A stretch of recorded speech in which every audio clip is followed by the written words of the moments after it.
Okay, so we've got the bottom of the 11th here, Cardinals, Reds, tie game, bases loaded. Paul Goldschmidt up at the plate, and we have a walk-off win right here, and a lot of people have been asking me questions about this, sending this over to me, and so we're going to play it right here. So here's the pitch. We've got a ground ball, hit the third baseman makes the play, throws home, hits off the runner, flies into almost into the stands, and we have a walk-off win for the Cardinals. So let's go back and look at this play again. I want to talk about a couple of things. The first thing is a lot of people wrote to me and said, runners out of the baseline, this should be an out. Let's start off with that. So what you'll see here, here's the ground ball, and you'll see the runner is obviously in foul territory because when you take your lead from third base, you always want to be down in foul territory. Now he takes a peek back right there, so you see right here he takes a peek back. He sees the third baseman field the ball. Now, as he continues the run, you can see how he makes this move from foul territory into fair territory, right? So now he's in fair territory, and now he's going to run, right? He's in on the grass, and the ball hits off of his arm. Okay, so here's the thing. This is a totally legal play. So as the base runner, you create the baseline. The only time where you can't really do this is when you're running to first base, right? You have to be, there's a runner's lane. When you're running to first base, you cannot be in here. But when you're running to any other base, unless you are about to be tagged, you can establish your own baseline, right? And so if the catcher had had the ball right here and the runner all of a sudden ran way over here, I believe they say it's 3 feet. So if you were trying to avoid a tag and now all of a sudden you run out of that baseline by more than 3 feet, 3 feet or more, then it would be being out of the baseline. But on this play, because it's not first base and there's no tag being applied, you can run in here if you want. You create your own base path. So that's the first thing. The second thing is this is a really, really smart play by the base runner. And this is what we teach our base runners. This is what all base runners really should be taught.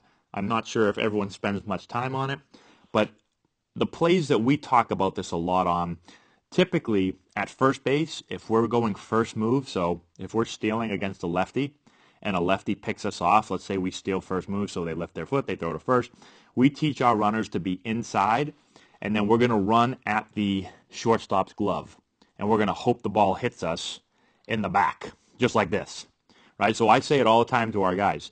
When you're going to a base where there is going to be a play, and the ball is being thrown like this, so behind you, right? So we've got this play. Again, you've got the steal of second with the first baseman throwing.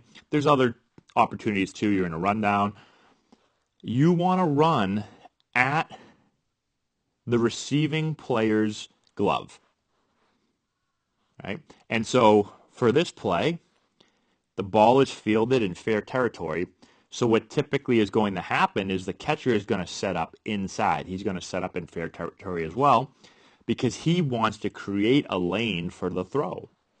If this guy had fielded the ball in fair territory, and let's just say he dove, he fielded it in fair territory, and then he continued the fall out in foul territory, well, then the catcher would go to the outside, and then the runner would want to stay outside.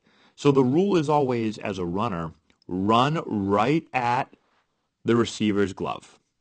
So really good job. You see the catcher here pointing, maybe just trying to buy a call. Maybe he doesn't understand the rule completely, right? You end up having the Reds come out and, well, here they get excited. The Reds come out for a second and talk about it, but I have a feeling he's coming out understanding what the rule is and knows that probably not going to change anything. So really smart play. Again, a legal play, a smart play. There's not a whole lot you can do defensively because as a catcher, right, like you're setting up, so right here you're setting up inside. He's already going into his throwing motion, right? As he's going into his throwing motion right here. I mean, we can't go much more inside than that. And actually, if you look at the catcher, you can barely see him. the catcher actually isn't really inside. He's almost kind of straddling the plate, it looks like. So it looks like the only throw would have really been, maybe a throw that went over his head. The third baseman is trying to throw this ball inside again because he's inside. Hits off his left arm, it looks like. So it's just a tough play to complete.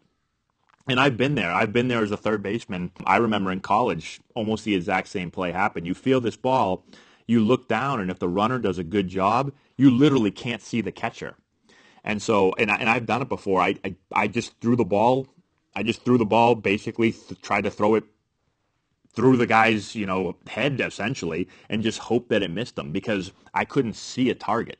There was nowhere to throw it. I couldn't throw it over him. You can't throw it over him because you have to throw it hard. If you don't throw it hard, he's going to beat the throw. So you just got to kind of throw and hope that it doesn't, that somehow it just misses him. And it just hits him perfectly right in the arm. So that's the play. Let me know what you think in the comment section below. Don't forget to subscribe to the channel. And that's all we have. Smart play by the base runner. Nice win by the Cardinals. And stinks for the Reds and their fans. We'll talk to you later. If you've got hitters that you're looking to improve before the start of next season, this is essential for you. Matt Antonelli here, former Major League player, first-round pick, and college coach. With this course, we're going to show you exactly, step-by-step, how to generate power, develop bat speed, and enhance swing mechanics. Regardless of your hitter's age, this course is going to deliver advanced hitting techniques that will allow any hitter to get better and make an impact at the plate this spring. We have a full catalog of training content that you can access from anywhere at any time. This course is perfect for players, parents, coaches, instructors, and more. It offers a comprehensive package of drills and techniques that you can directly implement. Our course has helped hitters all over the country at different competition levels, and the feedback that we've received has been outstanding. The work you put in now will drive your success at the plate this spring. Get the essential knowledge that you need to take your game to the next level.